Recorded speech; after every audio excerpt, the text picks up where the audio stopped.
Good afternoon and welcome to the November 14th, 2022 Governing Board Study Session of the Pima Community College District. For the record, all 5 board members are in attendance. The first item on our agenda is That's weird.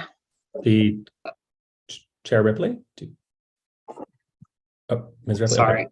I think I saw a note from her. Sorry, Mr. Glencoe, Jeff Sylvan. I think I saw a note from Ms. Ripley that there's a problem with her sound. Okay, well, why don't we do this? Because I think everybody needs to hear the meeting. So let's just take a pause. We'll take a short recess and try to get that sorted out. And then we'll be back to start the first item. Marcos, can we pause the meeting?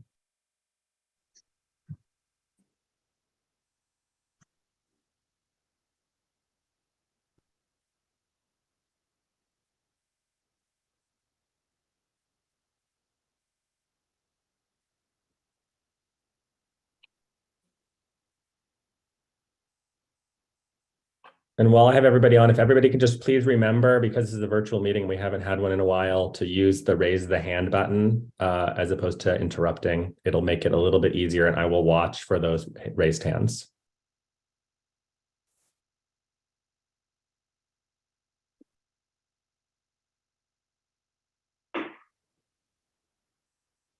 Commander Ripley, are you able to hear us now? Yes, I put headphones in. So yeah, something's wrong with my computer, but I'm good. Okay, great. Marcos, I think we're ready to begin again. We've gotten our technical issue sorted out, so we're going to go ahead and start with item 2.1, College Employee Satisfaction Survey results. We have 40 minutes set aside for this. We're going to begin the conversation with Nick Richmond, Vice Chancellor, Strategy Analytics Research, and Kathleen Thompson, Assistant Vice Chancellor for Human Resources. Chancellor Lambert, do you want to go ahead and kick this off? Yes, thank you, Mr. Chair, and good afternoon, everybody. We're very pleased to share with all of you the results of our College Employee Satisfaction Survey. I believe this is the 4th one we've administered in my time here. So with that, I'm going to go ahead and turn it over to Dr. Nick Richmond and Carleen Thompson. Thank you, Chancellor Lambert. Good afternoon, members of the board, Chancellor Lambert, colleagues and guests. It's my pleasure to be here this evening to share an update and the results from the most recent administration of the College Employee Satisfaction Survey. Just to confirm, are you all seeing a blue slide, which I'm currently trying to share? You do? Good. Okay, great. So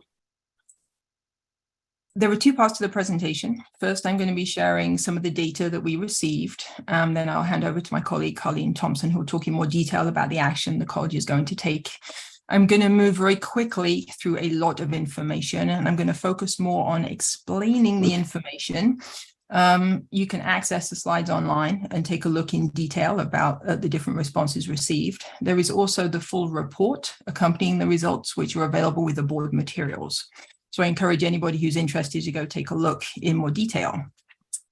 So the College Employee Satisfaction Survey is an external instrument administered by Ruffalo Noel Levitz, and it was first administered by the college back in 2013. We're releasing the results from the spring 2022 administration, but as part of this, and this is available in the full report, we are providing the means from all of the previous administrations so that trend data are available to anybody who would like to take a look at that information. New this year, we have 2 things. We have some additional custom statements that were added in part at the request of the All Employee Representative Council. And also for the first time, we have a separate report of the results for adjunct faculty, separate from all faculty. The College Employee Satisfaction Survey, or CES, provides both importance and satisfaction data on a range of different statements. The information I'll be talking about today and the information shared in the report specifically focus on satisfaction, so how satisfied employees are in the areas covered by each of the different statements. And we're focusing on the 2 major sections of the report, which focuses on campus culture and policies and work environment. All of the original CES 2022 results files, including importance and the other sections of the survey, will be posted online. It will be this week, probably as early as tomorrow. So the full results will be available. If anybody would like to see the full results for previous years, they're welcome to contact my office and we can release those files. As a couple notes about the data. So when the information is gathered, it's a 5-point scale from very satisfied through to not satisfied at all. The maximum available score is 5. So please keep that in mind as we look at the means as we go through the statements.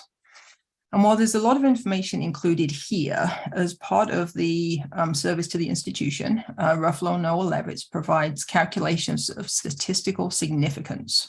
And essentially all this slide is saying is that the more asterisks you see in the columns associated with statistical significance, the more significant the difference. If it says NS, then there's no numerical difference at all between the comparison points, but essentially more stars mean a higher level of significance. And this is just the technical details provided by Ruffalo Noel Levitz. And I'll mention at this point, the information I'm sharing, aside from the calculations giving the gap between certain sets of information, all of the means, all of the statistical significance calculations are directly from Ruffalo Noel Levitz. We're using their original results, so we haven't done any changes, any analysis in-house on these data. We're taking the information provided to us.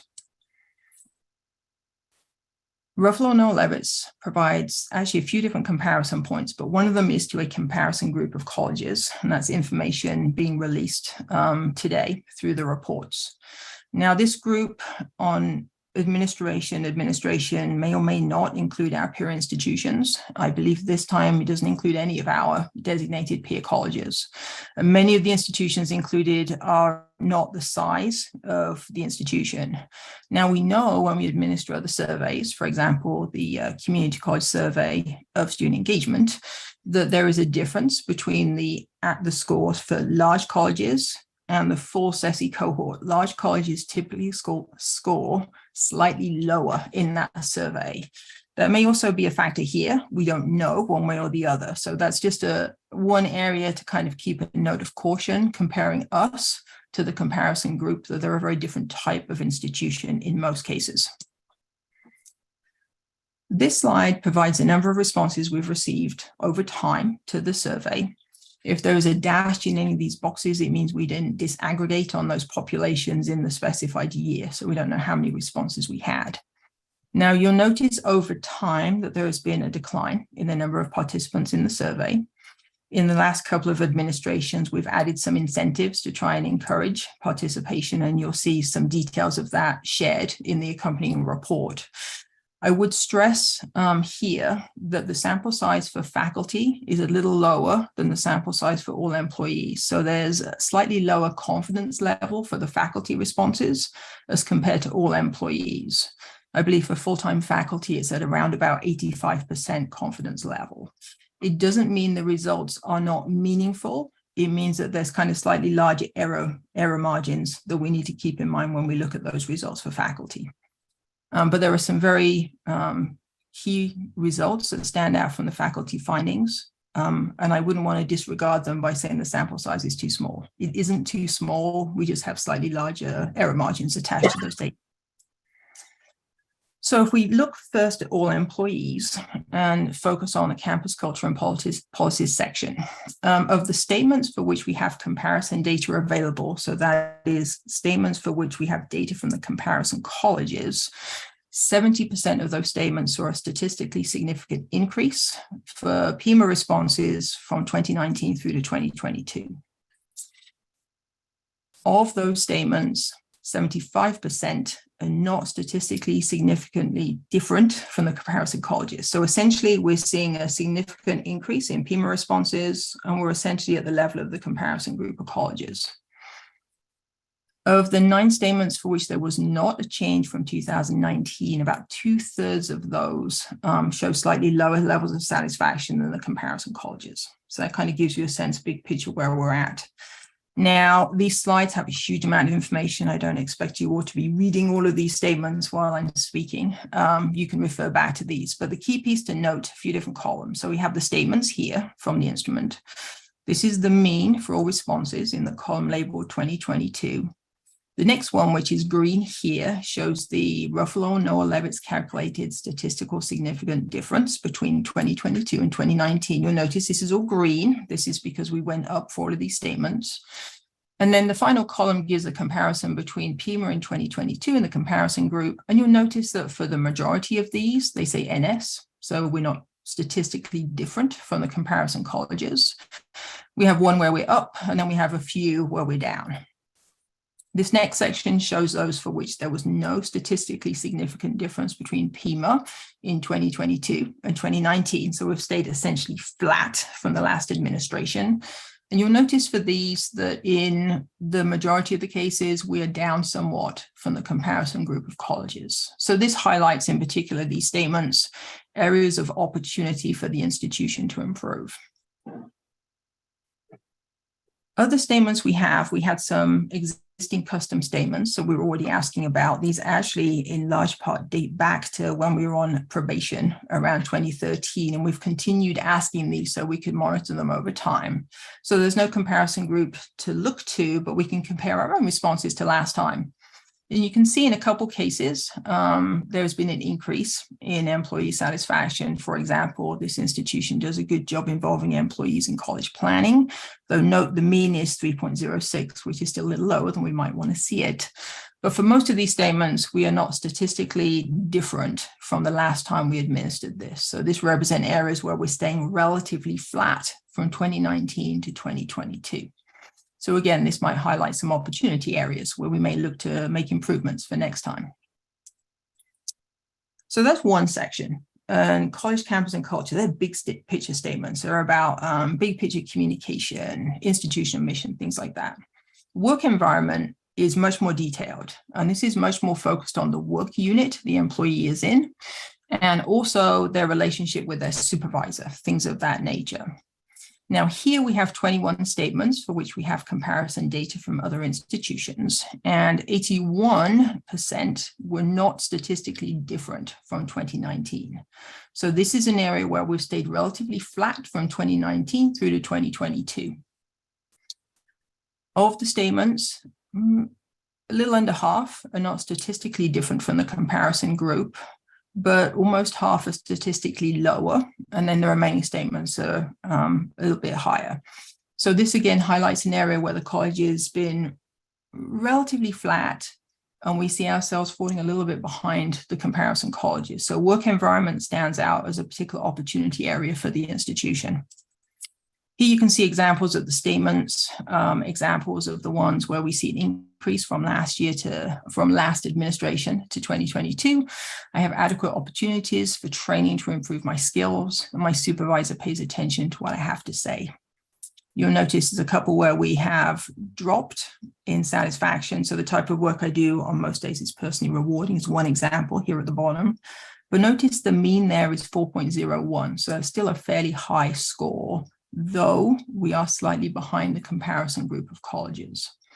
Now, we could spend a lot of time talking in detail about really any one of these statements, but I encourage everybody listening, either on the Zoom side of the call or watching online, to please take a look at the full report.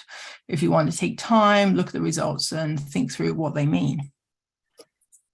These are the new statements that we added in 2022. As noted, some of these came to us through the All Employee Representative Council, which is what was very important to us this administration, so we could ensure employee concerns, area of interest were being kind of assessed through this instrument. We don't have any comparison data for these right now because they're new this year. So this will be interesting to compare to the next administration. But these are sorted according to the mean score. The highest one here is access to technology. This institution meets my expectations, which is good to see. But we do have others which are a little lower with the means around just above 3. For example, the institution chooses and funds the most important priorities. So again, even though we don't have comparison points, we can look to the mean scores and we can analyze these from an institutional point of view and see what steps we can take to improve in these areas. As mentioned, one of the things that we have that we can look to is the means calculated by Ruffalo and Noel-Ebbets for all faculty, and also new this year, the responses for adjunct faculty, as I mentioned before. A couple of key things stand out when we go back and think about campus culture and policies. So again, these are the big picture statements. They talk about the mission, they talk about planning, they talk about communication. We find that adjunct faculty are more satisfied than full-time faculty for all statements in this section of the survey. And then when we compare all faculty with all employees, so the results we looked at just a moment ago, for just under 50% of those statements, faculty are more satisfied than all employees. So for a little over 50%, faculty are a little less satisfied than all employees. So it's really about 50-50 in this section, kind of which group has the highest level of satisfaction. This section highlights a couple of different things. So again, we have the list of all the statements as we've seen before. We have the mean for all faculty listed in this column, in this case, sorted. So the highest levels of all faculty satisfaction are at the top of the table. This next column compares between the adjunct responses and all faculty. If this is green, it means adjunct faculty are more satisfied than all faculty. And then we have comparisons of all faculty with all employees. And you can see areas where sometimes it's green, meaning faculty are more satisfied. Sometimes it's red, indicating they are less satisfied than all employees. So among the top statements here, faculty take pride in their work, staff take pride in their work. Pima fosters an environment that is inclusive of diverse identities. These are all areas that score high in terms of the mean for all faculty. And then this shows this kind of the second half of this set of statements. So the lowest levels of satisfaction. And you can see we have some here that are getting low into 2.8, 2.7 kind of territory, which is really close to the middle point of the survey. And towards the lower end of this list, this institution does a good job of meeting the needs of its faculty. And employee suggestions are used to improve our institution. So this gives us one set of information. And as noted, adjunct faculty, as you can see through here, are more satisfied than full-time faculty. And the 50-50 comparison kind of continues. So for this lower section, we're seeing more of those areas where faculty are less satisfied than all employees. If we take a look at work environment, we can do the same thing, and we can see the responses for all faculty. Again, with the exception of one statement in this case, adjunct faculty are more satisfied than full-time faculty. So this is a clear trend we see throughout the responses to the survey. And all faculty are more satisfied than all employees for only 33% of the statements. So for about 2/3 of them, the responses for all faculty are below the mean score that we see for all employees. Here again are the statements. So this again is work environment. So it's more about the work unit. It's more about the relationship with the supervisor. You can see we have an abundance of green through this column here again, showing that adjunct faculty are more satisfied. The one exception is this one. The employee benefits available to me are valuable. Of course, benefits look very different between full-time faculty and adjunct faculty, which is likely behind the statement. And then you can see there's more red when we look at this column comparing faculty and all employees.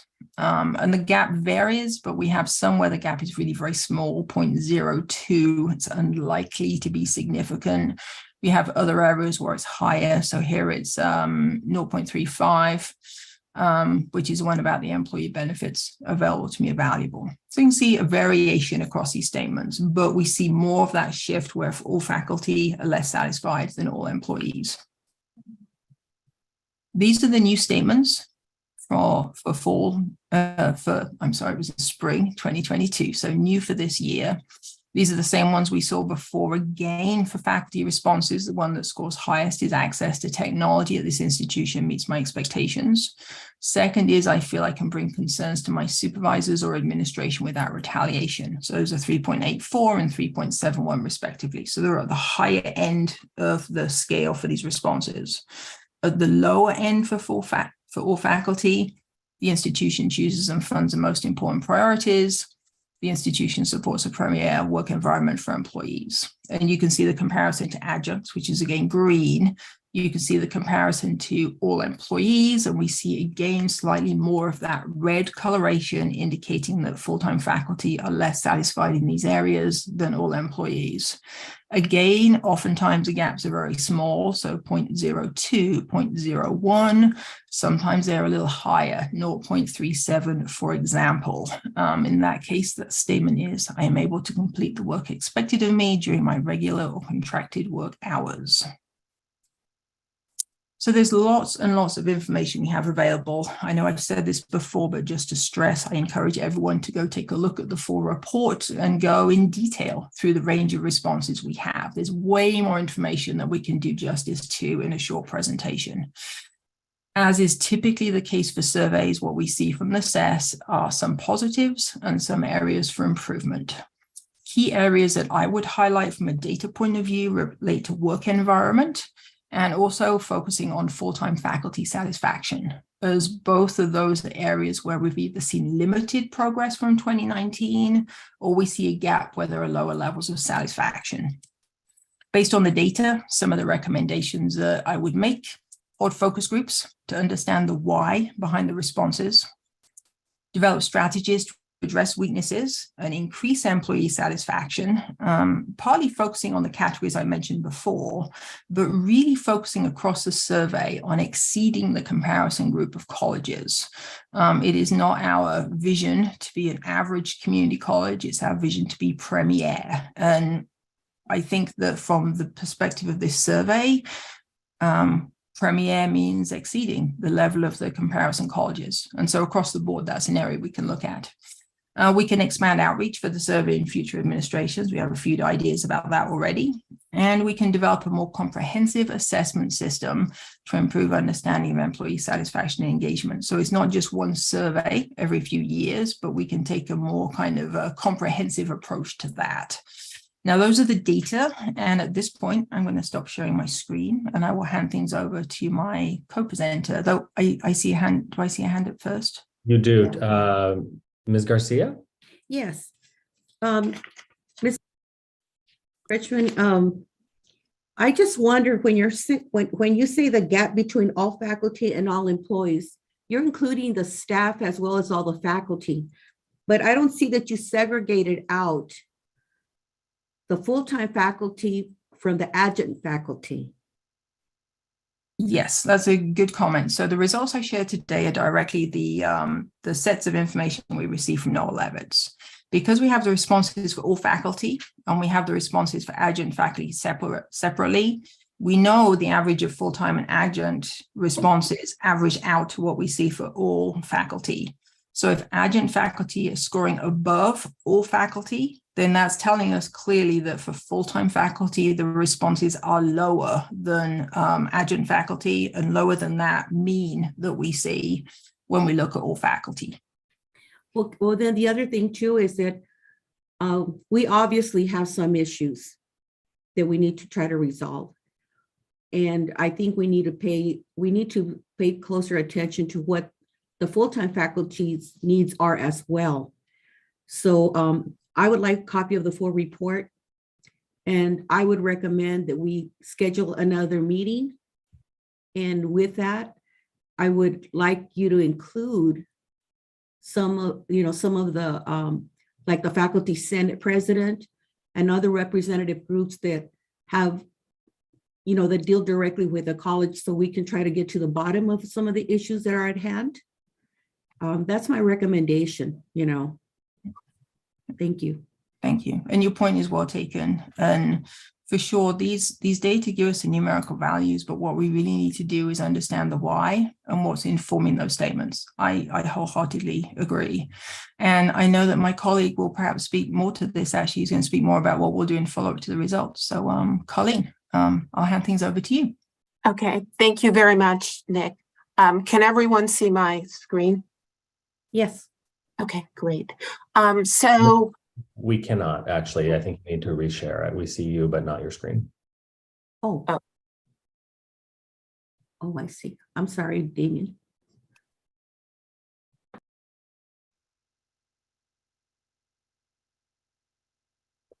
Can everyone else see it? No. Okay.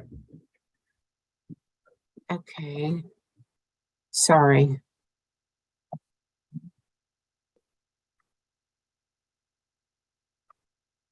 Andrea, are you able to pull this up?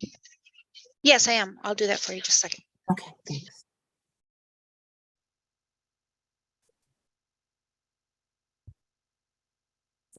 Are you able to see it? We can now. Yes.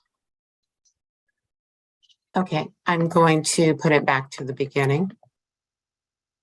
So we've got, gosh, a lot of questions and responses to look at. So in my discussion, I've tried to pull out the most pertinent areas, either areas where we had continual strong responses and several areas where we have a disparity in responses, particularly the first area of discussion is the difference we see between the faculty and the adjunct satisfaction differential. The second area focuses on job performance and evaluation, and advancement questions, followed by compensation and benefits, retaliation, work-life balance are our last two. So we're looking at possibilities for progress as well as action items. In the area of faculty adjunct differential, different responses between the two groups. I pulled out 3 different responses that kind of articulate this or really illustrate this. The first is this institution does a good job of meeting the needs of faculty. We had high lows between adjuncts and faculty. The goals and objectives of this institution are consistent with its mission and values. And the third, efforts to improve quality are paying off at this institution. So I want to look at some of the things that we're doing that may be affecting the responses. With regard to adjuncts, we have really made some progress in that area in terms of several different things. Tuition remission for adjunct dependents, the real careful grant and enforcement of sick leave for adjuncts, improvements in compensation, and extra professional development opportunities. We are thinking that those may be items of improvement that affect the difference in the response between adjuncts and faculty. In the area of faculty, we have made leadership structure improvements for the balance of teaching and supervisory responsibilities. But even in talking with leaders in this area, there's room for improvement. It's been pointed out that we have 65 department heads, and those department heads are caught within their responsibility of a balance between administrative responsibilities, management type responsibilities, as well as teaching. That certainly may affect some of the responses. And we also have to note that when the survey was administered was, I believe, slightly before the full rollout of the class comp study. And certainly this may have affected the responses. And we are in a continued, which I won't labor on, I know Dr. B is going to cover, we're in a continued compensation alignment discussion. So certainly, as Nick said, this is an area that can be considered for an action item, starting with some very strong focus groups involving all of the stakeholders.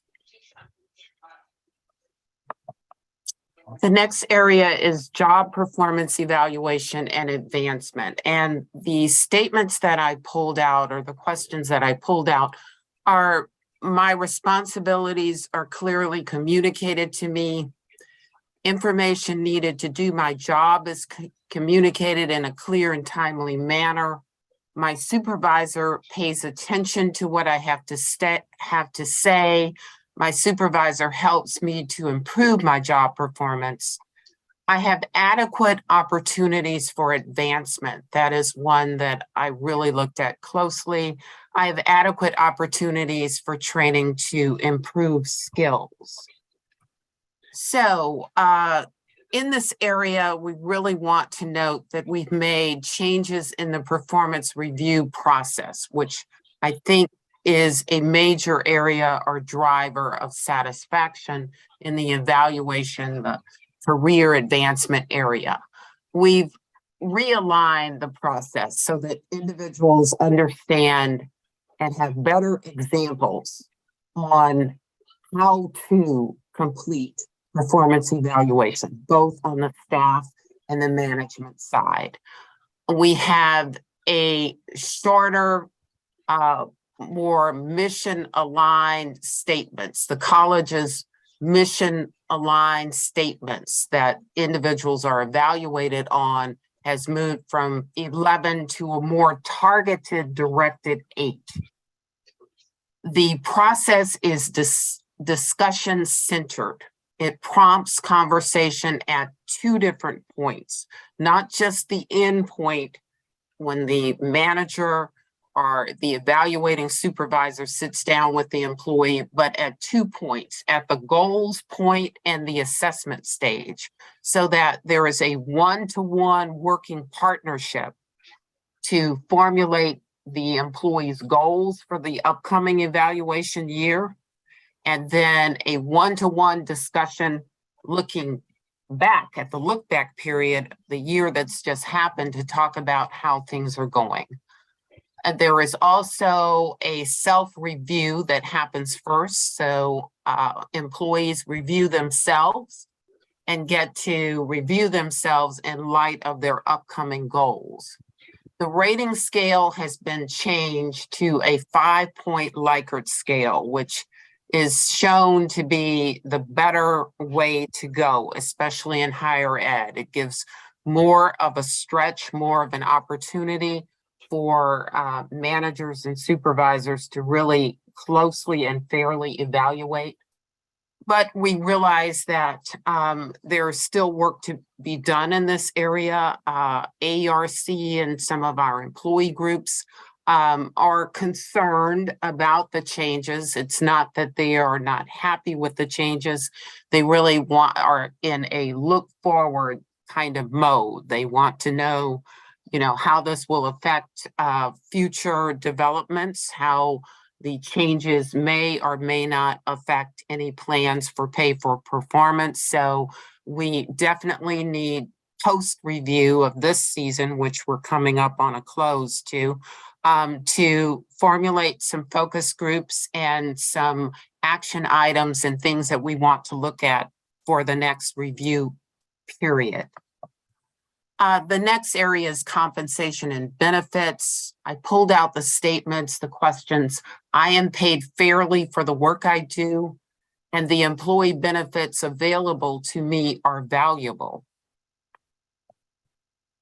In the area of class comp, we had the 7-22 rollout of the class comp study, which resulted in updated job families and job levels. Exempt, non-exempt jobs are now in 12 different grades. Most importantly, a market alignment, aligning our jobs and positions with similarly situated institutions and with the market at large. And we also provided a post-rollout employee appeals process. These things I know will be touched upon in more detail in Dr. B's report, but I just wanted to give you an overview. The action item in this area is additional faculty class comp grade adjustments. There is a lot of discussion about this, and we are definitely working toward resolution. In the area of benefits, post-row decision, we added additional benefits, and we also engage in a continual cycle of benefit plan monitoring to make sure that we have the best offering, the best administration, and the best consideration for all employee needs. We also implemented wellness programs with 100% of them being offered also online, and they were environment subject matter related. What does that mean? There was a lot of stress during and after COVID. So a lot of the wellness offerings took that into account and offered classes and techniques and other things that were important to employees that they could use during this time and on an ongoing basis. An action item includes giving or providing to every employee an individual total compensation statement so that each employee at the end of the cycle or the end of the year will get a statement that comprehensively gives them a snapshot of all benefits they are receiving and the valuation, as well as their retirement plan status, their wages, everything that is compensation related, benefit compensation related. In the area of employee relations and Office of Dispute Resolution, I pulled out the statement which Nick touched upon earlier. I feel I can bring concerns to my supervisor or administrator without retaliation. So in both ER and employee relations, which falls in the HR area, and ODR, which falls in the legal division area, we are concerned with any issues involving that might involve retaliation. Our biggest concern, of course, is preventing that. So in this regard, we have taken a lot of time to work as joint groups to clarify the roles and responsibilities between our two areas. In the area of employee relations, we have separated the employee relations business partner role. These are members of the HR team who investigate matters, who work with managers and employees to resolve matters, who also do coaching and training in employee relations and preventing retaliation. So we've done a lot in that area. One of the biggest moves was to separate that role, but that's a very specialized role now. The people that are recruiting and hiring and working on interviews are not the same people that are doing the investigation. So there's no conflict, there's no overlap. It's a very separate role. And the employee relations team has developed a retaliation statement. It's almost a type of training that they talk with every manager who's involved in an investigation, every employee who was involved in an investigation. They go over this retaliation statement. They talk about what retaliation is. And an additional action item includes developing additional college-wide retaliation training and statements and getting feedback from focus groups as well. And the next area is work-life flexibility. The statements include this institution's policies and practices give me flexibility to manage my work and personal life. I have a good work-life balance. And this statement, I am able to complete the work expected of me during regular or contracted hours. So in this area, we have ongoing work of the Flexible Work Committee. The Flexible Work Committee is looking at initiatives that can be suitable for employees across the spectrum of Pima Community College, whether you are exempt or non-exempt. In this regard, the committee was formed with representatives from all the entire employee population, management, non-management, exempt, non-exempt, across the board.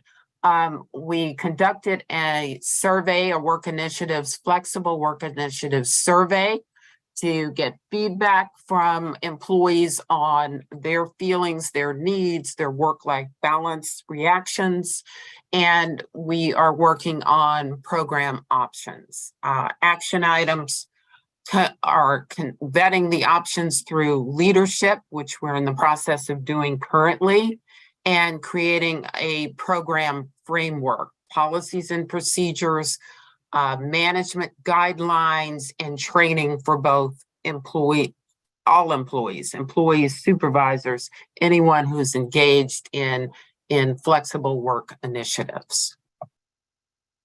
So I'm certainly open to questions. Are there any questions from members of the board? It looks like Ms. Garcia has a question. Go ahead. Yes, Ms. Thompson, can you give me a timeline as to when you think this will be accomplished? The flexible work initiatives everything. I'm sorry, it's all the changes. The ODR, you know, I know you already stated that you separated some parts of the organization so they could be independent. Yes. You know, that's one of the main concerns that I know that employees have. So, yes, but I just like to know, like, for the employee's sake too, what is the timeline to get all these steps accomplished? Do you have that? Yes. So the separation in the employee relations area has already taken place with very intensive training of those individuals, as well as the partnership meetings between employee relations and ODR. That has already happened and is ongoing. We've had meetings within even the past couple of weeks between the two groups to make sure we're keeping things aligned within our various roles. So that is ongoing. We anticipate the additional training on retaliation to be developed and rolled out the first quarter of 2023. So in terms of the flexible work initiatives, that the policies have been developed. We have 8 different subcommittees and they have completed all their work. Our last step is just receiving some guidance from the ELT level, and then we will be re-rolling things out to the employee population for their reactions. We have upcoming meetings in December and anticipate a first quarter 23 rollout for the program. All right, thank you. Okay, are there questions from any other board members at this juncture? Okay, it does not look like we have any. So thank you, Ms. Thompson, and thank you, Dr. Richmond. We really appreciate the insight, and you know, it's really great to see that in our employee surveys, almost across the board, it's been a continual improvement over the last survey. So I want to really congratulate the administration and the entire team for the continued work towards improvement. I mean, there's always more work to do, that's clear, but it is good to see that we are trending in the right direction. Okay, next we have our conversation 2.2, classification and compensation overview. It's going to be led by Dr. B, our Executive Vice Chancellor for Finance and Administration. Chancellor Lambert, do you want to give an introduction? Yes, well, thank you, Mr. Chair. So we're pleased to be able to provide you with the most recent update on class and comp. So with that, I'll just turn it over to Dr. David B. Good afternoon, almost evening, Chairperson Klenko, members of the board, Chancellor Lambert, colleagues and guests. My pleasure today. I actually have 2 presentations for you that we'll do back to back. We'll try and do this sort of efficiently as possible. And apparently my voice is going away, so hopefully I'll be able to hold on to it throughout the presentation. Starting with the update of the class comp. Oops. There we go. The class comp process. First, I want to start a little bit with some context in what happened before the full implementation just to remind folks where we were, what we were trying to accomplish, and then get into how did we go about doing it, and then what does it look like now, and what are our next steps going to be. So as you know, I'm not going to go through all of this slide, but the college had a huge problem in terms of its class comp structure. It was very outdated. It was implemented 22 years ago. The jobs and schedules hadn't been regularly adjusted to market. They had been adjusted sort of jobs, one job or this job here and there. A few different classifications had been adjusted, but the whole schedule had not been adjusted versus market in years. There were problems of salary inversion, that is, people who are hired at a higher level than incumbent people in the positions. And then what the biggest amount of complaints or concerns that we had were over time because of budgetary limitations. There were low salary pool increases. The step progression plan that had some challenges with it, and resource limitations had been suspended. And some of those things led to the overall issues that we've talked about with the board before, which is there was a major compression problem. That is that lots of people were getting paid the same amount no matter how long they had been in the position, particularly at the lowest level non-exempt jobs. 65% of non-exempt positions were at step one. 45% of exempt positions were at step one also. So you had a lot of people, there was no differentiation between how long they had worked in the position at the college. And in some cases, inversion means that you hire people in who had experience outside of the college and got hired in above the people who were at the college. Faculty also had a compression problem, but because of the way the faculty placement structure worked, the compression problem was located at step 6. Going back, and what we did was it took multiple years to do this. We hired an external consultant, one of the top level firms in the country, known for doing class comp work, particularly in the higher education arena, came and helped us. They did focus groups with employees, again, reinforcing what I was just telling you. Some of the concerns that were voiced in the focus groups were very similar to what I had just summarized as what we knew were the problems with the old structure.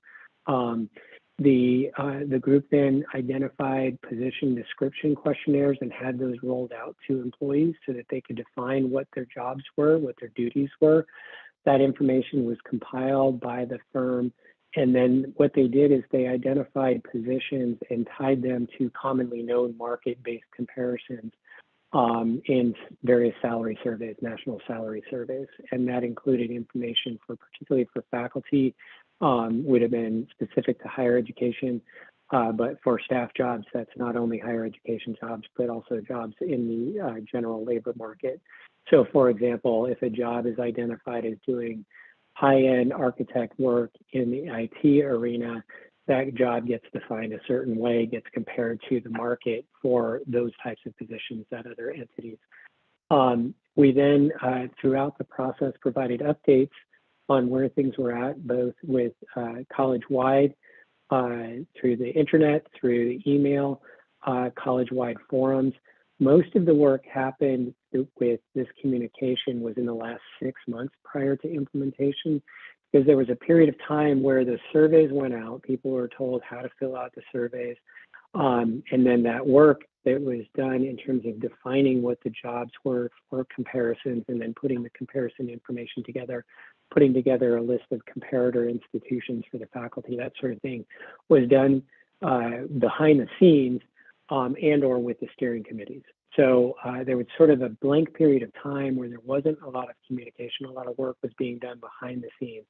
And then in the last 6 months, a lot of work was done in earnest with the groups, communicating, trying to help people understand what the implications were going to be, hearing what the concerns were, that sort of thing, which I'll talk about in a minute. We did communicate with the governance groups, all the AERC, as well as Faculty Senate and Staff Council had presentations and conversations. A lot of those ended up having open conversations, as in What other questions do you have?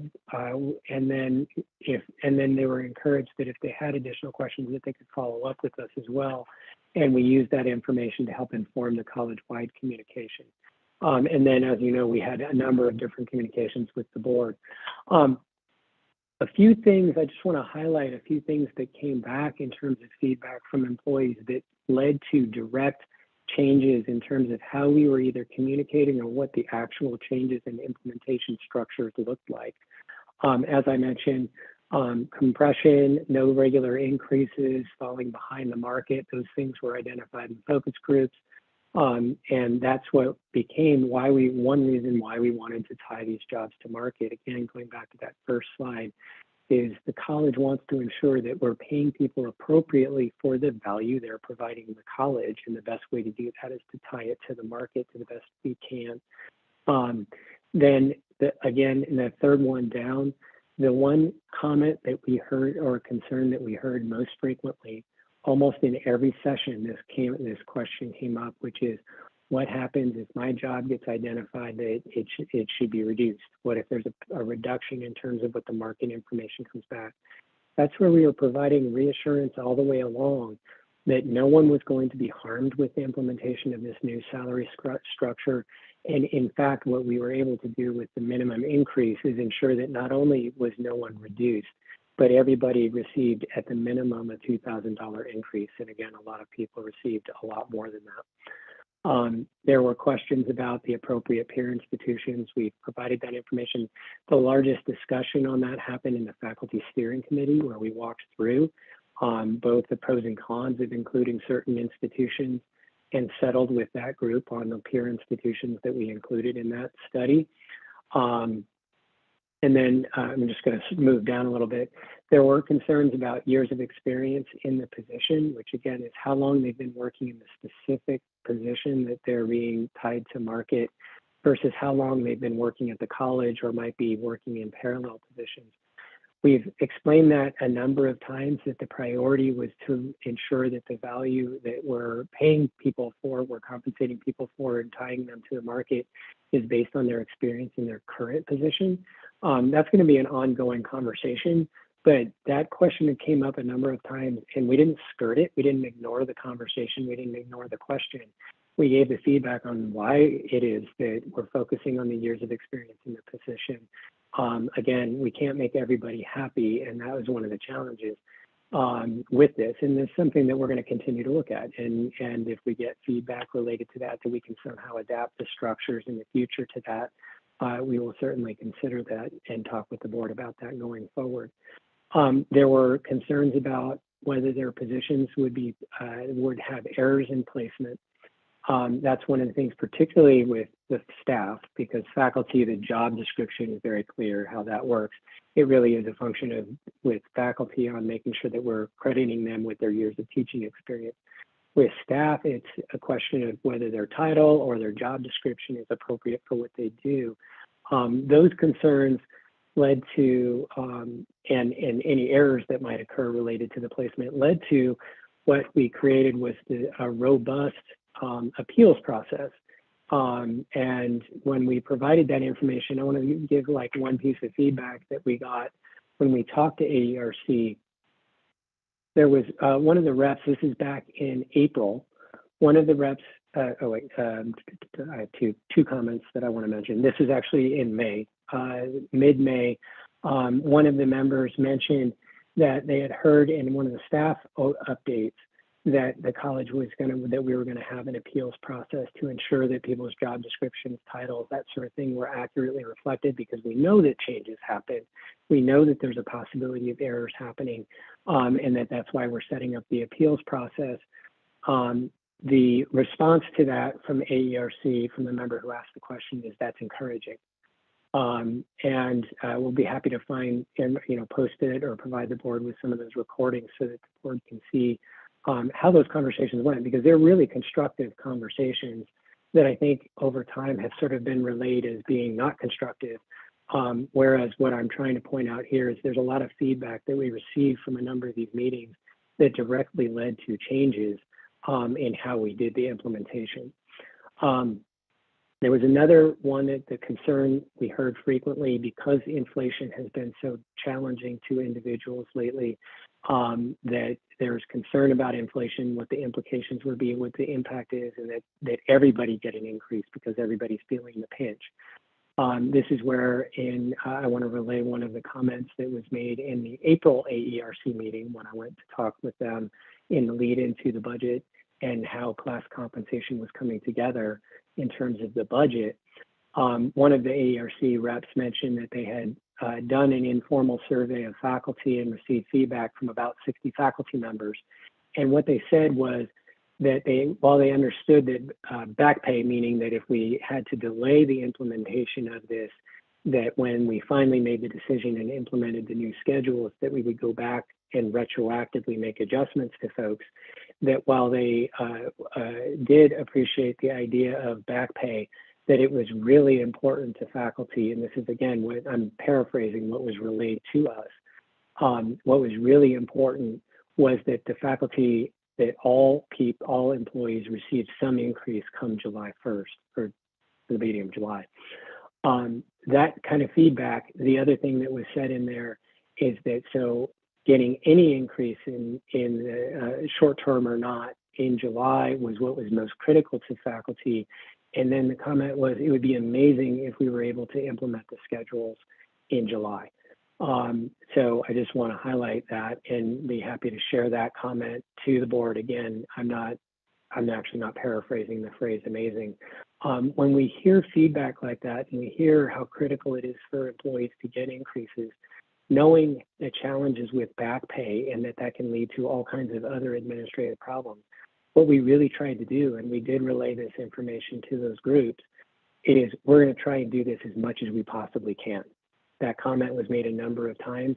And then when we took it to the board and we were able to implement for early July, there were a lot of reasons behind why we were doing that, including the feedback that we were receiving leading into it from our employees. There are a number of things that we're still going to be working on. There are concerns about placement subjectivity. We do have a recommendation that we're going to be taking back to AERC to the groups in terms of placement for faculty, in terms of initial hiring spots. There's some concern that we would hire staff well above the median and that it would be hired well above people who are incumbent faculty or staff. Primarily, again, this is on staff because faculty is very highly defined. Those concerns are, I think, a little bit exaggerated, but what we do need to do is clarify and get that group to help us clarify what the procedures are going to be in terms of maximizing how high you can go up to hire somebody on an initial placement and what that would mean. So we're working on that, and we'll be talking with AERC the next time I get together with them for sure. And then the last two are ones that we're going to have to continue to work on because there was no consensus that was easily attained related to hard to fill positions. How do we define those? How do you know how much of a premium to pay for hard to fill positions? This particularly in the faculty was a conversation that we had with the steering committee a number of different times. And then educational attainment and recognizing that if someone gets an additional degree, what does that mean? Or if it's alternative education, as in they get some certification, like think in accounting, they might get a CPA or something equivalent that in the field of study that the faculty are teaching in might be very, very valuable, but isn't traditional education in terms of getting a master's degree or a doctoral degree. Those are going to be continuing conversations. We've already continued those conversations with the faculty reps, and we're going to continue that conversation on the staff side as well. Those are challenging conversations. What we did do with the one group, which are nursing faculty that already had a premium, we did take a look at what the market information looked like for faculty, and we compared the new scales with a premium that was indicated by the data that we had, and then compared them to where their current placements are in the what they already were making according to the old scale, and they all were making well above what the new structure would look like based on that data. Because remember that we had no one go backwards and we gave minimum increases. So with the nursing faculty, it made sense to place them with the minimum increase. We will continue to look at that and ensure that we are able to hire. Again, this is about recruiting and retaining the talent that we need as the institution. Okay, why this has been so complicated is that we went from 25, actually I think it's even more than 25 staff pay grades, 7 faculty pay grades, but there's also ×2 for days of accountability for faculty. So there's 9-month, sort of traditional 9-month faculty and 12-month faculty.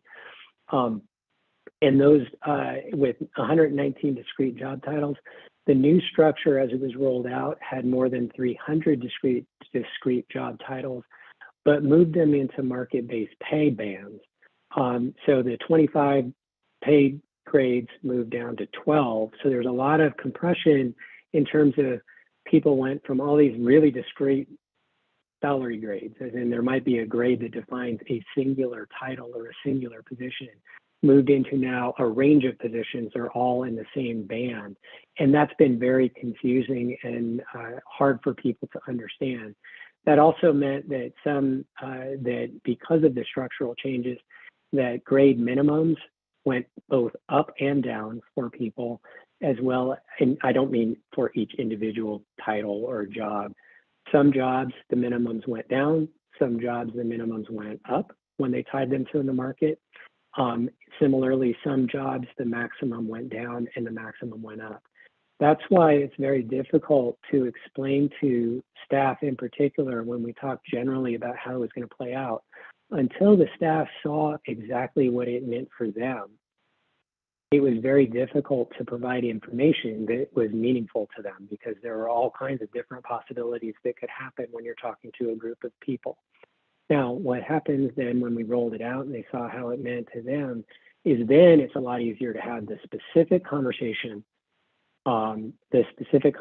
with the individual related to how are they placed, whether they're placed, and then again, why it was really important for us to have the appeals process so that if they had questions or they thought that something wasn't properly placed or they weren't properly titled or their job description didn't reflect what they were doing, it was really important to do that. Okay, just to give you an idea, and this is what the old structure looked like, and this is what the new structure looks like. Again, it's a lot simpler in terms of it's more straightforward. It's also more linear, and however, it is also challenging to explain to people, and that is explaining why there's some a lot of the comments and questions and really confusion has come into play in how we're really trying to work through that confusion. This is the information that I mentioned just a minute ago, where jobs, depending on what the job was and how it was tied to the market, some jobs and then placed into the new bands, some the minimums went up, some the minimums went down. Now that didn't mean that someone's pay went down. Again, remember that what we said is no one's going to be harmed by this. And if anything, the person received a minimum increase, which, thank goodness we were able to do that from a resource standpoint. Okay, this slide is really the most meaningful one, and this one shows how much we actually did. I could spend a lot of time on these slides, but I know that I'm already getting a little bit wordy in terms of all the stuff we have to cover. I actually, from the slide that we posted, I actually had to split out so that we can look at faculty and staff separate so that it's not quite as much information on each slide. So we'll post this new version as soon as we're done with this meeting, but I thought it would be easier to show you the breakouts by these groups. What these are showing are basically those bands that I just showed you. This is for faculty.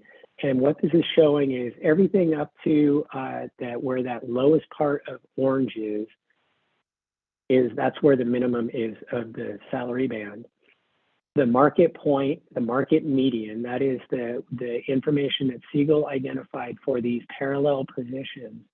The market median is essentially the average of all those peer institutions that we had surveyed and used their data. So the market median is showed for each of these bands. It's not shown for 2 because we added 2 bands from what Siegel initially recommended per the conversation with the steering committee. As a result of that, there's not really market medians for those because those are comparisons that don't really exist, that we can't really use. But the other medians are shown again at the top of the orange is what the market median is for those pay bands. The cap is what is indicated as for faculty, the 12th step. For staff, it's the 3/4 point of the third quartile. So it's basically 12 years of experience being placed on the scale. That's what the cap is. So that line at the top of the gray would be the cap that we did as an initial placement. And then the top of the yellow would be what the maximum is for that grade in the new band structures. The most important thing to look at, because this tells you what the college did and what an impact it made. So the blue circles are what the averages were of our incumbent individuals, in this case, the faculty, back in the last year, so fiscal year 22. And then the green diamond is where they are now. So the difference between the blue and the diamond, the green diamond, is that's the result of the class comp and the placement. So you can see, and this is average of all the different individuals who are in each of these bands and what a difference it made. So you can see there's a substantive increase that was given to individuals throughout all the different bands. In the faculty case, you can see that the green diamonds are I think in all cases, well above market median at this point. So our average pay is above the market median. And in fact, in a couple of cases, it's above the cap. And what does that mean? That means that on average, those people who are above the cap were getting those minimum increases. But on average, faculty in those bands are paid above the market comparisons for our sample. Okay, let's shift over to the staff side. Similar story on the staff side, although it's a little bit different when you get to the higher ends of the schedule. The most notable one you can see is that when you look at the first band, this is the one that we made the biggest increase in when we talked with the board, is the increasing the minimum wage for our lowest level employees up to more than $16 an hour. This is where you can see there was a really big effect. So you can see that in fiscal year 22, that's the blue circle, that compared to the new market data and the new bands, on average, they would have been at the minimum, essentially at the minimum of the new bands. And you can see that we moved people up pretty dramatically up along that. So not only did we move that band, and a lot of people moved up along that band because of the minimum increase to the lowest level pay, but we moved people up pretty considerably up into that band.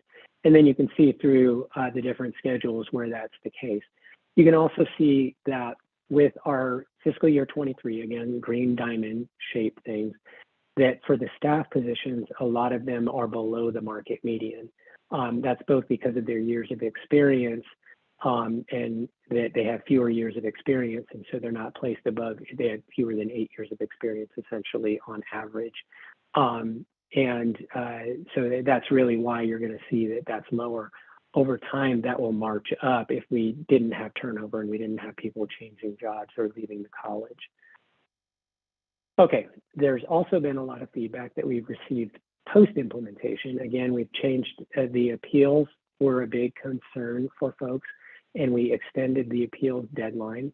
That's resulted in we haven't finished all of the appeals, and I'll get to that in just a second.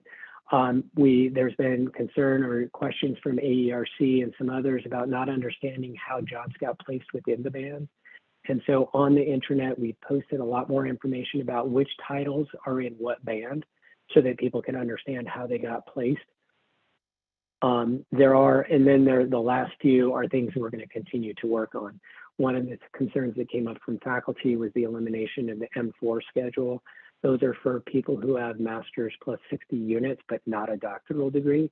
That band was eliminated. That was something that we talked about with the steering committee, but there's been concern raised from the individuals in that band. We'll provide additional information about what kind of an impact that is, or if we want to prioritize that going forward. The other things that we're working on are recent promotions, and I've spoken with the board about that. So in the last couple of years, if someone received a promotion and they had been in the prior job for a number of years, that if they had stayed in the old job and gotten the new band adjustments, that they might be at a higher rate of pay than they currently are at. We're still working through that because we're defining exactly what that group is, but we're going to be making an adjustment for those folks because there was no intent for someone to have gotten a promotion and then it sort of essentially has the impact of harming people. And then there's other questions about the initial placement cap and what does that mean? And so one of the realities from a resource standpoint is that we had to put a cap in terms of how high people could be placed based on their years of experience. That was never intended to stay the cap, and we never talked with the board that that was going to be a permanent cap, but that's something that we're going to have to talk about with the board next year.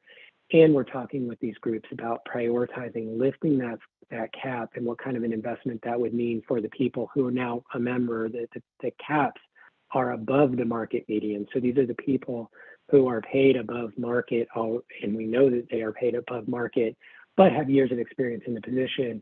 And how do we want to move them up in the higher ends of the schedule? So those are going to be ongoing conversations that will come back to the board in the next salary recommendation process. But we're working with AERC groups and we'll be working with the steering committee groups going forward on that. In terms of the process, the appeals process, we're hopeful to be finished with the appeals by the end of November. Mid-December is our sort of absolute date that we're looking to finish it up. This gives you an idea. We received 350 plus appeals by the deadline. We've completed about 225 of them. In terms of salary increases, that a number of the positions, and including the ones that have been resolved to date, have resulted in increased salaries.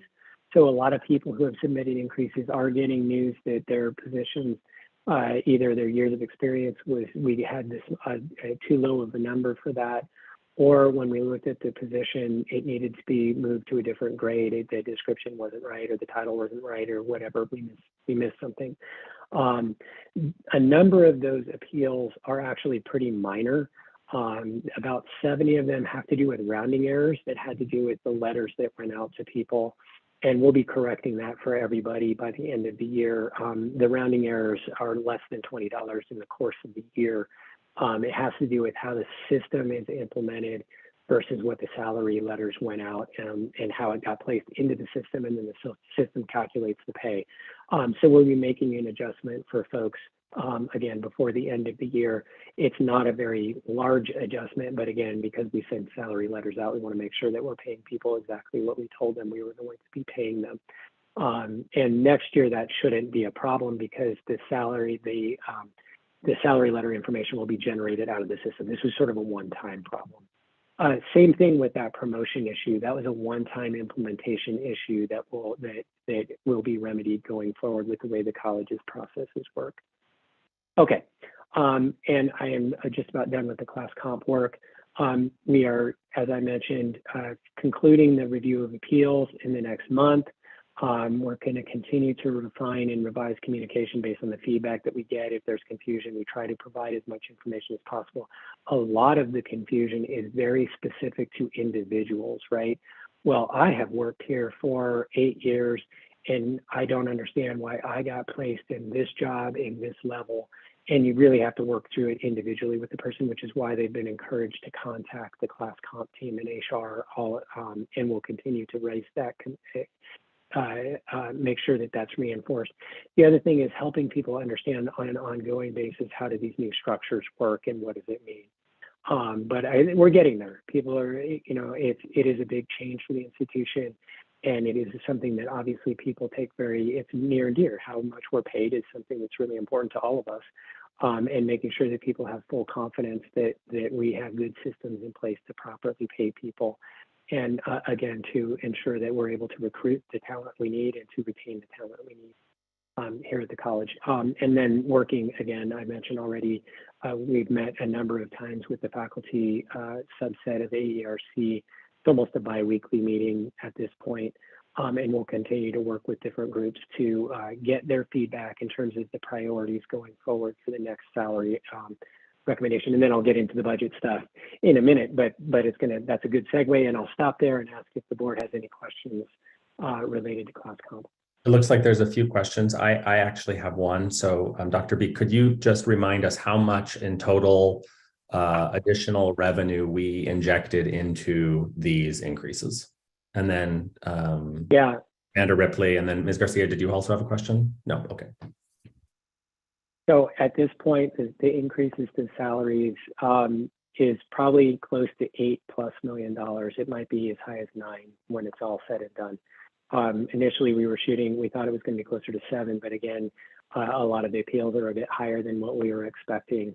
And so we'll be making that adjustment, and that's part of the conversation with the budget and how to fold that in. But it was a very significant increase. You can see a little bit later on in the slides or in your materials. That's also a significant percentage of the overall class compensation in terms of the budget. Right, personnel expenses. This is a significant component of the budget. The average increase was about 7%, to give you an idea. And Dr. B, can you just remind us again the importance of the expenditure limit override that we went to the voters for in our ability to do this? Yeah. So if I'm trying to think of how to say it in a short way. If we did not have Prop 481, not only would we not have the ability to increase our usage of our tax revenues, that the board approved a pretty significant increase to the tax revenues that were used for those salaries. Not only that, but it would have been the other way around. We would have had to cut tens of millions of dollars out of our compensation budget. Okay. So it would have been devastating if we could have implemented this. So just to underscore the forward-thinking approach by this board and administration in going out to the voters to extend that and increase the expenditure limit capacity really provided the opportunity to make this investment into our employees. So absolutely. I just want to, again, just thank everybody who worked on that, and not only on this call, but in our community who advocated and championed that to ensure that these resources are available. Chancellor Lambert, looks like you have your hand raised. It looks like you have. So, Mr. Chair, what I want to emphasize, in addition to what you and Dave just said, is so there's a composite financial index score that every college gets from the accreditor. And one of the elements of that is your net operating ratio, which is your revenue greater than your operating expenses. Where you see a lot of colleges get in trouble is that the compensation piece tends to be a lot higher, which then pushes out your availability of revenue for other purposes. So when you start to get into upper 80%, into 90% of your revenue is tied to those expenses, that starts to put you in a very vulnerable position as an institution. So that's why it's very important for us not to lose sight of, you can only go so far. And all of this is in the end tied to what the available resources are to do compensation. Thank you very much, Chancellor Lambert. And I know that we've certainly discussed in the past colleges in California that have gone well above that ratio and have really ended in very difficult predicaments. Commander Ripley. Yes, thank you very much. Thanks so much, Dr. B, for that very detailed briefing. And I just wanted to state a couple things and ask a question.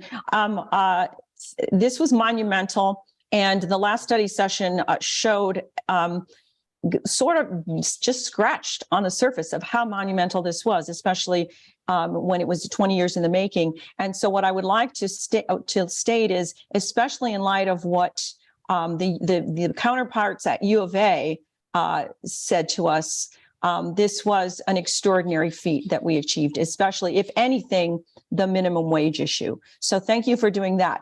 With all that said, I also would urge you, when the dust clears, to do a lessons learned, if you would, on the process. There were several suggestions, possibly complaints about the process. And I think that just communicate with the individuals that weren't happy with the process. I think everyone was happy with the outcome, but if there's something better, this hasn't been done in years and years and years. So we can always improve the process. But I would say just reach out to those individuals and figure out what we can do better, because there will be another class and comp at some point in the future. So, next time it will be different and perhaps even better, but it is monumental, and it's massive what you did. So thank you. And thank you again. I ditto the support for Prop 481, which we would not be able to make this happen without that, for those of you that supported that. So thanks so much. Okay. Are there any and additional? that is really good feedback. Thank you. Thank you. Thank you, Commander Ripley. Are there any additional questions or comments from any members of the board before we move on? Okay. Hearing none, the next item on the agenda is our budget forecast, 3-year budget plan. Dr. B is going to again be presenting. Chancellor Lambert, do you want to give a small introduction to this? Right. So, Mr. Chair, as requested by the board, as we go into this year's budget, that we also build a 3-year budget scenario. So what you're going to see in this presentation is, in fact, that 3-year component of the budget. So with that, Dave? And Dr. B, if you could just try to complete by 5:55, because Commander Ripley has asked for a point of personal privilege at the end, and I want to give her a minute. Thank you. Absolutely. And I'll try and go through this quickly. Again, thank you, board, for being available for the study session. Also, I think that come January, we probably need to have this conversation, or there definitely will be doing a personal type training for the new board, the incoming board members, to go through this information, make sure they're comfortable with all the information. So we'll not only share this kind of information that we're talking about, but also avail ourselves personally for any questions that those individuals may have. So with that, I'm going to sort of outline where we're at and what things look like, what are some of the challenges that we're going to be talking about in more detail in the spring. But to sort of highlight some of these things are sort of ongoing. We've been talking about them for a couple of years, and some of them are sort of new challenges or new things that we want to think about, new information. Obviously the biggest issue is that our enrollment continues to struggle. COVID had a significant impact in terms of our enrollment, and in terms of college going age cohorts and that sort of thing. There's been a change, and our enrollment is significantly lower than where it had been in our peak years, as we've talked about for a while. On an ongoing basis, we still have the potential, and we have a 1-year positive or rosy revenue outlook. I'm going to explain that in a minute. But then once that we have sort of 1 year of rosy revenue, and then it's going to stabilize and be, again, it doesn't mean that the revenue will go down, but it will stabilize and won't have large growth potential unless something significantly different changes, which is pretty unlikely. Thing that we have to consider is the end of COVID-19 relief that we received from the federal government. That was a huge bridge for the college. And we continue to have structures that are sort of still based on the old model that were the federal government helped us support. And we're going to have to find ways to sustainably fold those ongoing costs into the college going forward. As we talk about reductions or any kinds of reductions, if we have stable revenue and we have increased demands, we're going to have to continue to try and find ways to become more efficient in what we do. Again, we have lots of locations. We try to provide all services at all locations, and it is an ongoing inefficiency. We also have inefficiencies in our academic structure with how we're doing scheduling. We're getting better at it. Course capacity, those kinds of things are where there's some potential for improvement going forward, and we'll talk more about that with the board in coming months. The thing that we always have to deal with is that we have sort of relatively limited revenues. but we have an unlimited number of things that folks would like to do. That is characteristic of every higher education institution in the United States, and something that you always have to balance, that you have a reality when it comes to the revenues, and you have an always expanding growth of expenditure priorities that you want to put into. And again, that sort of necessitates then the need to reallocate resources.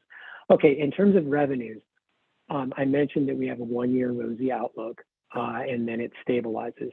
So to give you an idea that as we talked with the board, that we are still below our levy max. If we are to increase to the levy max, which would give us the revenues to address some of the ongoing concerns with the class comp structure, to lift the caps, to do some things that we would like to do with that, is going to take an additional investment. If we increase the 4%, which would get us to the levy max, that generates about $7.5 million of additional revenue. This is year-over-year revenue. Going forward then, when you look at a 3-year plan, you can see that that stabilizes. If the board continues to increase at the levy max, which is the board approval of a 2% increase per year, that generates about $4 million a year. Conversely, if the board doesn't decide to do that, opts not to increase the levy either to the max or whatever, the growth in new revenues, exclusive of the increases in the levy that the board has the ability to authorize, growth is in the neighborhood of $2 million a year. If you don't want to increase property taxes, you're talking about $2 million a year of new revenues from new growth in properties going forward. That is not sufficient to cover the increased obligations that we have for compensation, for benefits, and other contractual increases that we have on an ongoing basis. Tuition is a challenge because we all want to keep tuition increases as low as possible. In addition, lower tuition or lower enrollment means that the increases in tuition have a smaller effect. So a $2 increase to our credit hour at this point generates about $700,000. So it's about $350,000 a year. It doesn't solve a major problem to increase tuition by a couple of dollars by any stretch at this point. It is worth mentioning that tuition increases and keeping the balance of revenues between taxpayer dollars and tuition is something that we've always been looking at and we always monitor, to keep a healthy balance between how much of the college expenses are covered by taxpayers versus how much are shared by the students.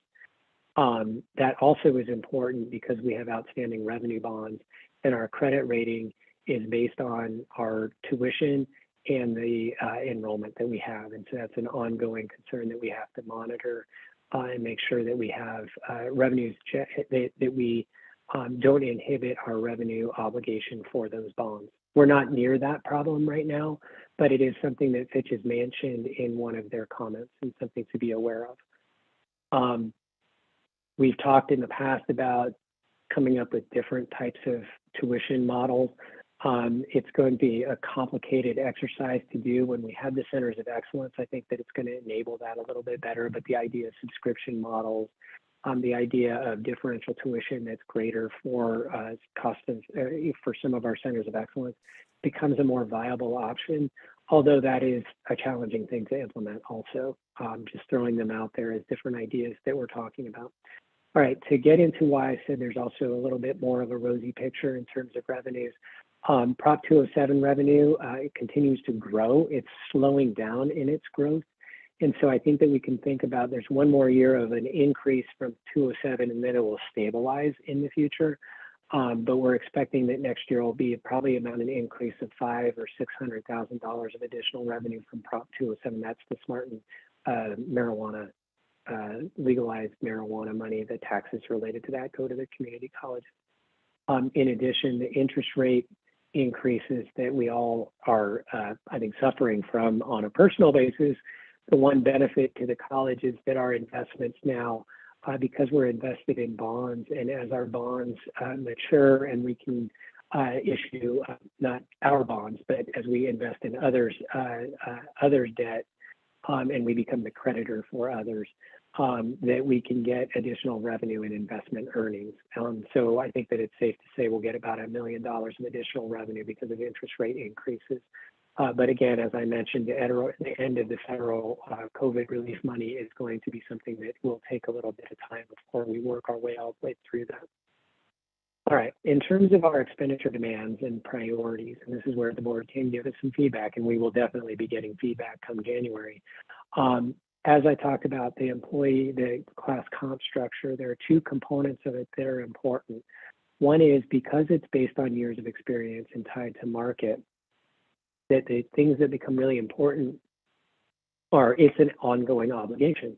If we have an employee who stays year over year, they now have another year of experience and they move up in the schedule. That's all things being equal. That's saying that the scales aren't even increasing for market. If they increase for market, it's a double whammy. So you're moving people up for 1 year of experience, plus the scale may also increase. On an ongoing basis now, the commitment we are making to this new structure is in the neighborhood of $3 million. Now, to get back to what Chancellor Lambert was mentioning, is that we've got to be careful that our revenues, as our increased revenues, are more than appropriate to compensate for our increased expenses going over time. Otherwise, you run the risk of structurally starting to get into deficit spending. And that's when it will start showing up on the composite financial index that the HLC monitors. We've talked at length with the Finance Audit Committee about those ratios. We've talked with the board about those ratios, and we included it both in our financial report, and we have that information available on the website that we track. So we have a very healthy financial index right now, but if we continue to increase our spending without also moving over on the revenue side, then those numbers will start getting worse and they'll start degrading. So that's something to be mindful of. We also need to be mindful of deferred maintenance, making sure that we're keeping up with the deferred maintenance needs. We're doing a study right now to identify that, and we think that it's about $10 million a year on an annual basis that we need to sort of assure that we're reinvesting back into our plant to make sure that it doesn't become obsolete. And then I just have a list of other things that have come up over time in terms of some of the priorities. Increased marketing to be able to ensure that potential students know to come to the college. There are issues related to instructional staff and how they're paid versus the full-time regular faculty, and addressing that. And that might have a financial impact related to it. Dual enrollment is whether we have additional staff providing additional support for dual enrollment, which is our growing area. It is not an area that has an offsetting revenue that goes along with it. So that's something that would be an increased obligation, et cetera, et cetera. I don't need to go into the details. We'll go into the details with the board, just saying that there's an unending list of things that we all would like to do on an ongoing basis, and that the prioritization is always the challenge. In terms of compensation, I've talked about this in terms of the ongoing challenges. There's the annual obligation that I mentioned. There's the issue of trying to continue to phase out the initial placement caps. And then again, as I mentioned, the compounding effect that if there are market increases, now that we're tying to market, that might move the scales up, and then we have to move that too. And then in green are some of the things that we're continuing to work on. We are working with those other groups to try and identify what do they find the priorities, what are their priorities, so that we can give that feedback to the board when we go into the next discussion related to salary next year. Part of what we've done in the last number of years is trying to come up with some metrics to at least track on, and on an ongoing basis, it becomes important for projecting out. Because our enrollment has declined so dramatically recently, our ratios that are related to enrollments have gotten really out of whack. This is not new. This has been happening for a number of years, but it's particularly challenging because of the post-COVID era, where our enrollments dropped pretty dramatically, and they're climbing back a little bit. But what you can see is that from 2012 to 2014, when we were in a pretty robust enrollment period, our ratio for full-time staff to FTSE was about 20 FTSE per full-time per staff. Between 2015 and 2019, that dropped down to about 15 as an average. And then more recently now it's down below 12. So what that points out is that the number of staff we have for the enrollment we have has gotten really out of whack. Now, on the right-hand side of this page is looking at some recent, by recent, I mean, it's like 2 years old, IPEDS information, but looks at our peer institutions and takes a look at where does the college fare versus our peer institutions in terms of the ratio of faculty to staff. And you can see, or sorry, staff to enrollment. You can see that by almost any measure, we're very heavily staffed compared to peer institutions. Partly that's because we have a really inefficient model. We have 5 campuses. We almost look like, one way to think about it is we almost look like we're 5 independent colleges. If you do regression analysis and we go, okay, there's fixed costs in terms of having a certain number of employees to start up a college, to just have a college open and to run services. We look like a college that is 5 different colleges added together is kind of what we look like. We do not look like we have efficiencies of scale. And that is because our enrollment has dropped so much over time, and we really haven't done as good a job as we could in terms of reallocating and reducing positions. We've been successful in the 2018 period of time frame. We did reduce a number of positions. But what happened is with the COVID is we haven't reduced positions because we've been trying to hold steady with our needs of our community and our employees. When COVID hit, we wanted to be as stable as possible, and our enrollment dropped. So that means that our ratio is really out of whack. So that's something that we'll be talking with the board about. Do we want to target a particular range to try and do decreases? Again, more like what we, probably what we did in the past, where we reduce through attrition and reallocate resources. Again, that doesn't have the adverse impact on individuals, but it's hard to do, and it takes a long time to do it. Or are we going to look at something more serious and more significant? And again, we'll talk with the board about that. Also, we have a ratio looking at full-time faculty to traditional enrollment. So this is, I changed this information just a little bit to make sure that it's really easy to understand. So this is the audited enrollment information that we get audited by the state every year. It takes out dual enrollment, it takes out adult ed, and it takes out skill center enrollment. So those are sort of the contract-based or other types of enrollment that aren't tied as directly to regular faculty, and then compared it to our regular faculty positions over time. And as is the case, even though I changed the methodology a little bit, it is essentially, it says the same thing as the old methodology did, which is that the college was at a 50-to-1 ratio back in 2014. And that over time, it has, because enrollment slowly declined. You can see in the 2017-18 is when we started reducing through attrition, through almost completely through attrition, the number of faculty positions. So when a faculty retired, we didn't fill all of the retired faculty positions. We filled some of them, and then we reduced them over time. You can see that we made some headway, but that we've never been at the 50-to-1 ratio.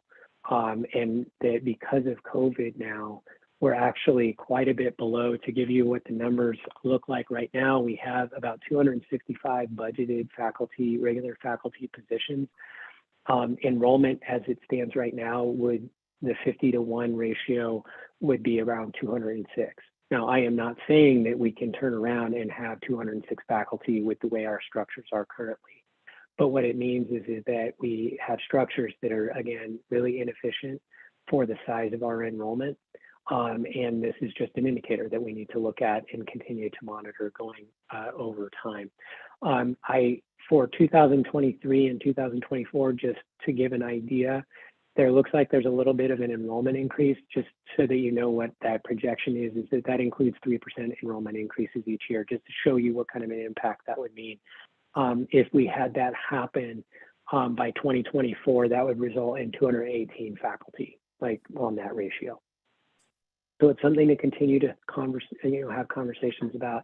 How do we continue to look at these indicators and then essentially be really effective in terms of our resource allocation at the college and aligning our resources with the realities of our revenues and so forth.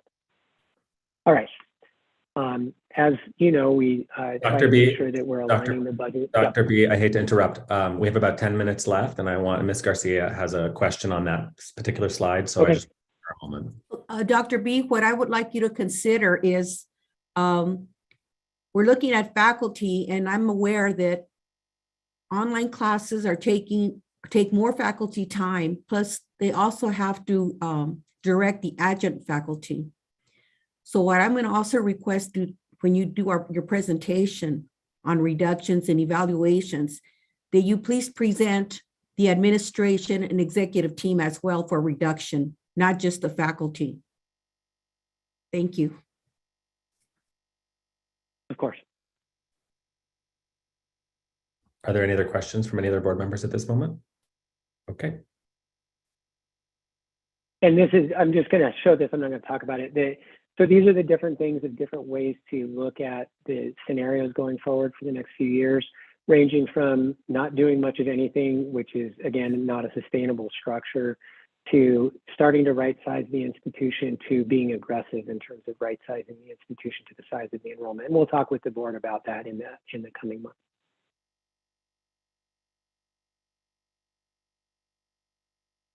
And with that, I'll ask if the board has any questions for me related to this or any feedback. Again, thank you, Board Member Garcia, for the feedback.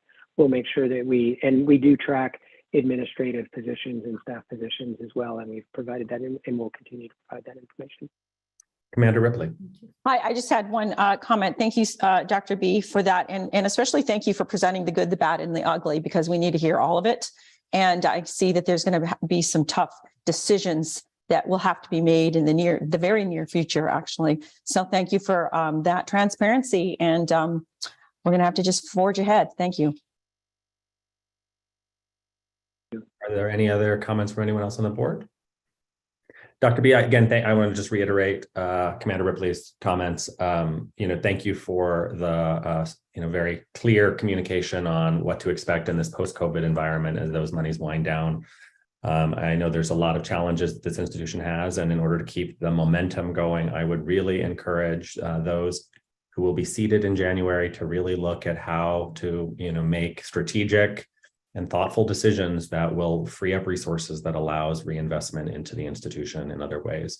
I think the right sizing is really a key phrase that we've been talking about for a number of years, and it's so important that we continue. Are there any final comments before we go to our last moment? So, Mr. Chair, I just want to make a quick few comments. One, I didn't want folks to leave with the notion based on Carlene's presentation that there's retaliation. There is no retaliation going on at the college that can be demonstrated with evidence. Also, we're looking at potentially adding an ombudsperson at the college. But again, as we look to do these things, some things are going to have to be subtracted from the equation. So we did a great job of reducing it one period of time.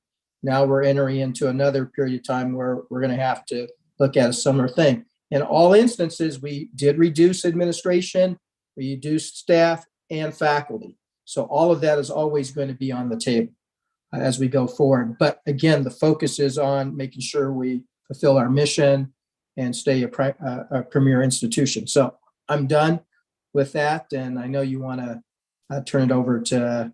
Yeah, but it looks like there's actually one more comment from Okay. Ms. Garcia. Okay, everybody says that there's not a problem at the college. I think we all need to look at the fact that no institution is perfect and none of us are perfect. There's always ways to improve. And the best thing that we can do is to acknowledge the fact that there are issues, and then we need to move forward to resolve them. So, I guess during my time on the board, what I have heard is all the blame is on something else. We never take responsibility for what's really going on. So anyway, I hope that this coming year, it'll be different. I'm looking forward to the coming year. Thank you. Dr. Hay? Yeah, I would like to to add just a couple of comments. One, I think Chancellor Lambert and Dr. B and the staff have done an extraordinary job on the class comp. You will never, ever please everybody. The University of California system is case in point, you know, and you do the best you can. But quite frankly, members of this board have voted against resources to allow us to adequately provide for class compensation for faculty and for staff. And the reasons for that are unconscionable to me, but you can't at one time say, oh, we want to support the faculty and support raises, and at the other side of your mouth, not vote for those issues that support faculty and staff. So that is duplicitous and not realistic. And I hope the future board realizes that if you want to make the college better, if you want to support faculty and staff on the work that they do, you got to make the hard choices about how to fund that and how to do that. You can't just talk about, oh, we worry about this and that. You got to make the hard choices. And the board has got to step up, stop the shenanigans and all the bullshit about, well, we don't want to do this and we don't want to do that, but we want faculty to have more money, but you don't want to vote for it. And you didn't vote for it. So I hope in the future that the new board will actually see that in order to keep the college on track and to keep things moving forward, you have to make the hard decisions, which is about, A, do we have the right staff and faculty in the right positions to move the college forward in the areas of excellence that we've identified in the areas of high enrollment? B, do we have the resources? And C, does a board have the resolve to actually vote to how to get those resources to the faculty and staff, to the chancellor, to make those actions realized? So I hope the new board does their job in a serious way and actually supports the college moving forward and supports the faculty and staff. Thank you. Commander Ripley.